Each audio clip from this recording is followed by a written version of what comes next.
Hi guys, welcome back to my channel. Thank you so much for tuning into this video. I really appreciate you for checking it out. Last year around August, I did my first women's health content video where I shared about having a hysterectomy at 29. And let me just say that video has really been so inspiring to a lot of you. You've been in the comments talking to each other. You've been offering support.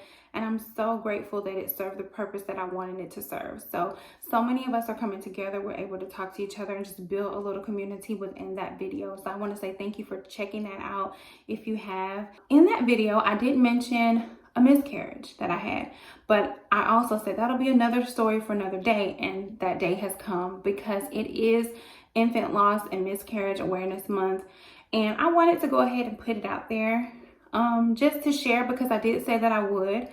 And it's a miscarriage is a very sensitive topic, you know, trigger warning if you've been through one or you're going through one, or unfortunately, you know, you're having to experience that and this is not the video for you. I completely understand, but I just wanted to share my story to be a little bit you know, comforting, or just to share my story as, you know, information for other women. So here it goes. Unfortunately, I had a miscarriage after the birth of my second child. I only have 2 living children, so this was my third and final pregnancy, and it happened 8 months after my last child was born. So he was almost 9 months old whenever I found out I was pregnant. So I went to the doctor, and I remember vividly she was just so over the top about how fast my lines showed up in her pregnancy test. And she was like, "Oh yeah, you're definitely pregnant. It's like super dark lines and you must have a lot of HCG in there. And so we're going to get you scheduled, you know, to see your primary care provider and then OBGYN or whatever it was." So she was kind of like the first step. So I went to her first, and then I think 2 weeks later or something like that, I went to the OBGYN. And this had to be around my seventh week, because when I went initially to the doctor, they told me I was 6 weeks pregnant based off of my last menstrual cycle. So they were just kind of, you know, going by that chart. So when I first found out, they told me I was 6 weeks. And then when I went to the doctor, I believe the following week or maybe 2 weeks later, they did like a scan. I remember they had to do ultrasound, but they had to go in through like the vaginal because I was so early along. So it wasn't like on top of my belly. So they did an ultrasound and they saw that I want to say it right, I don't want to mess it up, but it's been so long ago, my placenta was thin or something like that. So, but the baby was fine. It had a heartbeat, very strong heartbeat. And that baby was just jumping around. I could see the head and the body, and there was like a little tail. And I remember the doctor said specifically, "Oh, the next time you come, that little tail will be gone and your baby will look more formed." But it was just jumping around, like going from one side to the other, just really, really, you know, active. And the heartbeat was really great. And so everything looked fine. Like, we were excited. I had my pictures and everything. So I was happy, you know, very, very active baby. That's a good sign. I mean, I could literally see it moving on the screen. And I remember that the placenta, they told me your placenta is thin. You know, that just means you need to be very careful the next few weeks before your next appointment. Just don't do anything strenuous or anything like that. Take it easy, and we'll see you at the next appointment. So that's what they told me. And I was, you know, I did some walking, but that's about it. And because I wanted to stay healthy while I'm pregnant, while I was pregnant. And so I did some walking. I remember having mild symptoms with that pregnancy. My first 2, oh my goodness, I was so sick.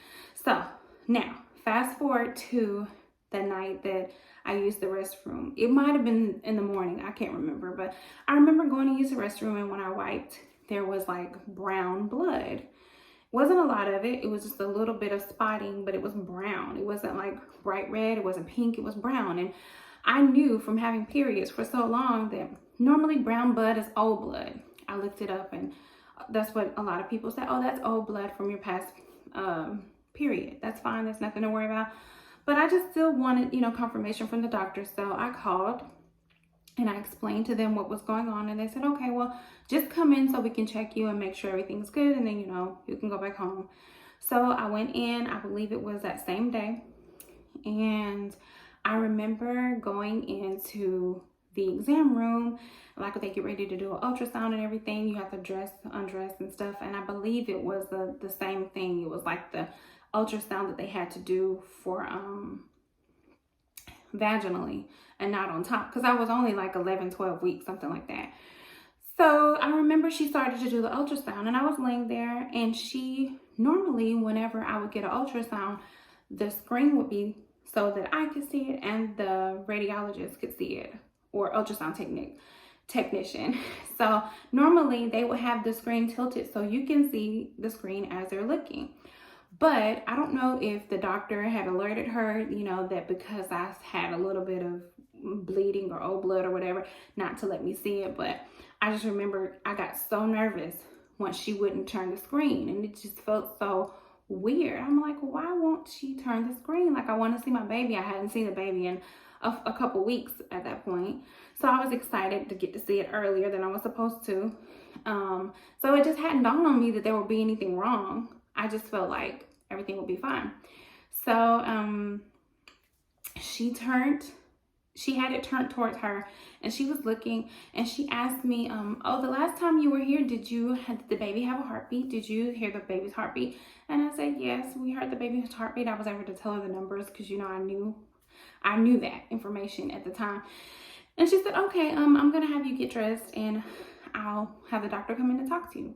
And automatically I was thinking, this is not good. This is definitely not good, because she didn't let me see the baby, and now she's asking me about a heartbeat.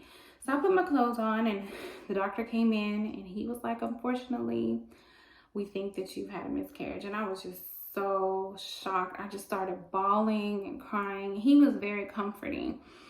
And I just felt just so horrible, because I had seen the baby just not that long ago, you know, jumping, moving around and everything. And it was just the last thing that I expected. I expected him to say, oh, that's just some old blood from whenever.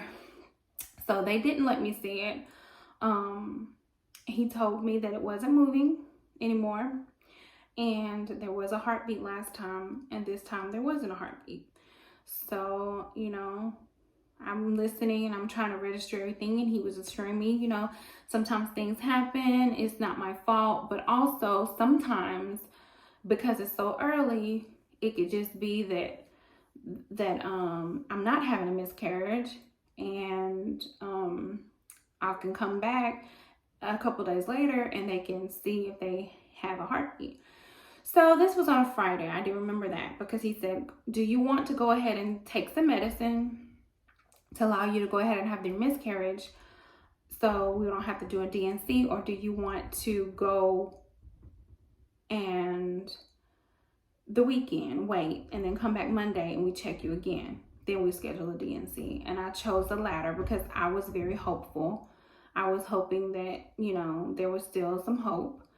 So I remember going home that weekend, trying to be super careful, just worried, you know, very distraught, very emotional. Monday came, I went back to the doctor, and they told me for sure, you know, the baby had lost form, didn't even look like a baby anymore. So I was definitely, you know, had lost it. But my body was not passing the baby as a miscarriage. The only little bit of blood I seen was initially that brown spotting, and I never did it again. So the baby was in me and was not coming out. So they had to go ahead and schedule a D&C. And a D&C, if you don't know, is dilation and cartilage, something like that.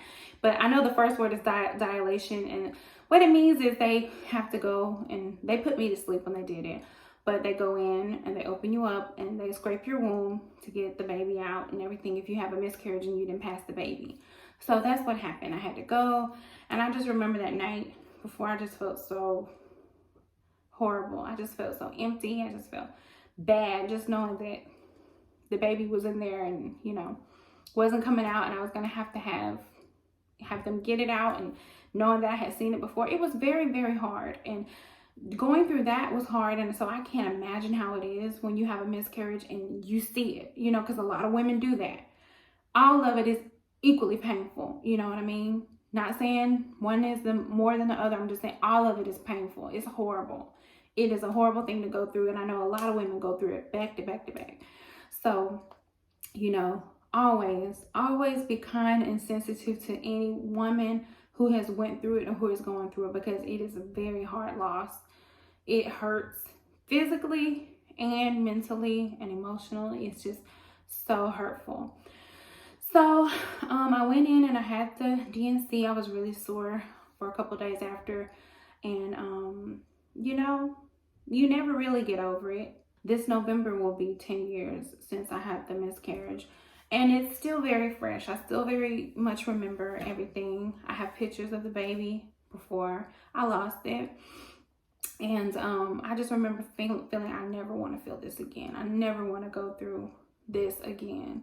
And my heart goes out to women who lose their babies through miscarriage one time or however many times. It hurts. Stillborn, all that stuff, it is very, very horrible. It's a horrible thing to go through. So if you have went through any type of infant loss, any type of miscarriage, losing a child at any stage, my heart goes out to you, and I know that it's painful.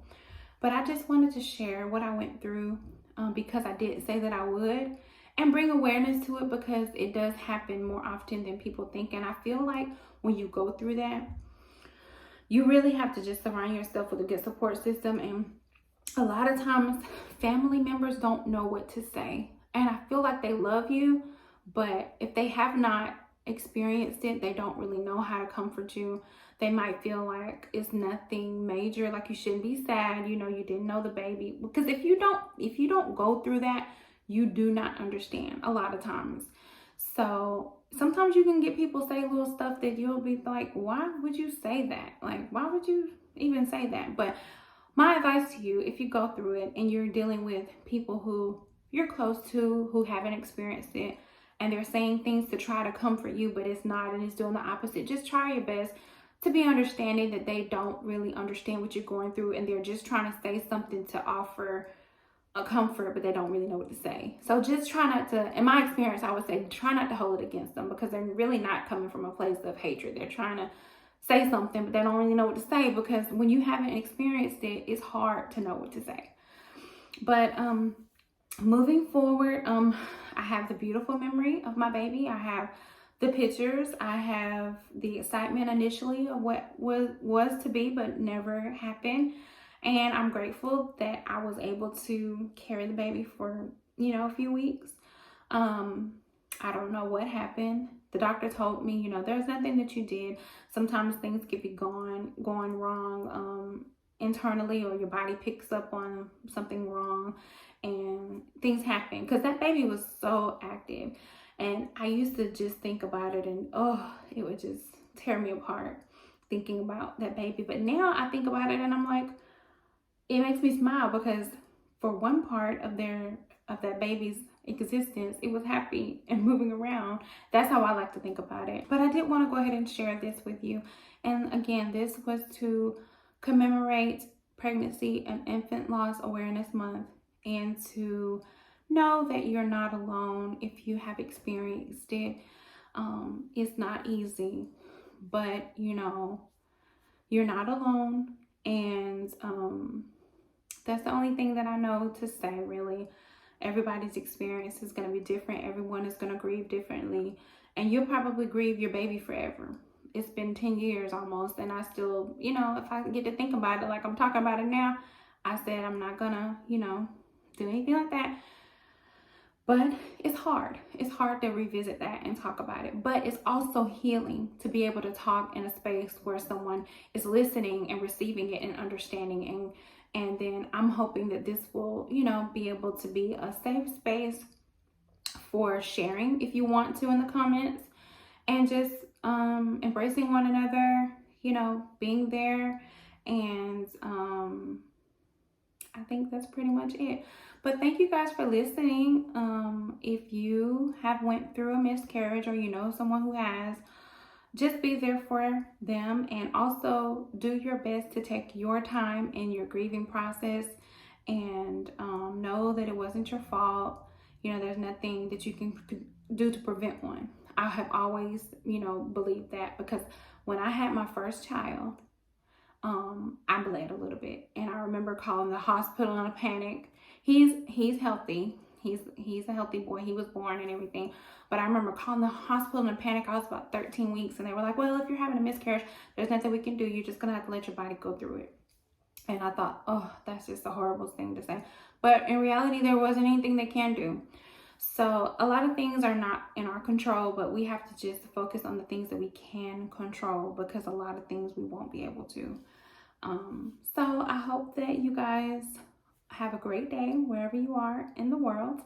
And thank you for watching. And if you want to comment below, offer some kind words to anybody who might come across this video who's going through infant loss or miscarriage or the loss of a child, just make sure that you be kind in the comment section. And I'm sending love to you, and I hope you have a great day. Bye.